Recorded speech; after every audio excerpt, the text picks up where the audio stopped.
Checking in with Haley Wooden with Business in Vancouver. Haley, we have some good news for Canadian consumers this morning. This after a ruling from the CRTC. Now, I know a lot of people are saying that this could mean that data could become a little bit cheaper for Canadians in terms of their cell phone plans. How does this all play out?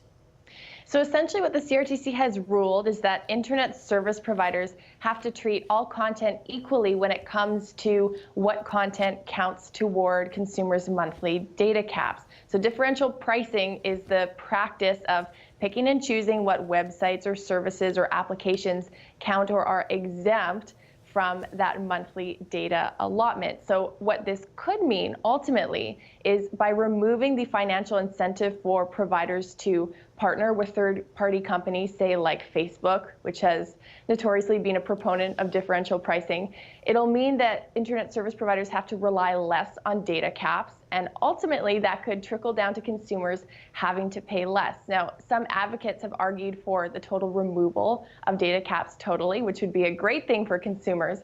We're not seeing that yet, but removing the practice of differential pricing is certainly a step in that direction and a step toward making data more affordable for consumers. All right. And going on in the Canadian softwood lumber industry, this with reaction to Donald Trump's comments really widening his trade attack on Canada.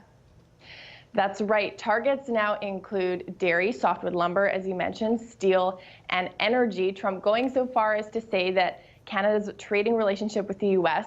is a disgrace. Now, we're still awaiting a decision from the U.S. Department of Commerce around what's going to happen for softwood lumber. Canada and Canadian softwood lumber associations have made it clear that they're looking for other market opportunities, namely in China.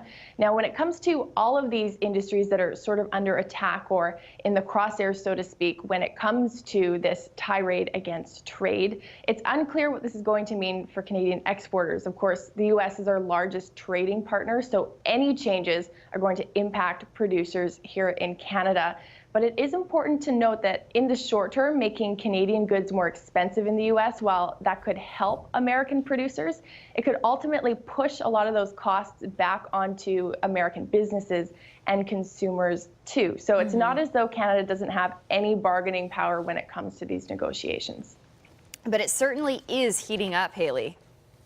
It absolutely is. We are starting to see Canada's been very diplomatic up to this point, but we're seeing increasingly so comments about how the Canadian government and associations are really going to defend Canadian interests. Trump talking to about in the next couple of weeks, bringing Canadians and Mexicans to the table to renegotiate NAFTA. I think we're going to see Canada really stand up for the rights and the business interests of Canadian businesses in the weeks ahead. All right, Haley Wooden with Business in Vancouver. Thanks, Haley.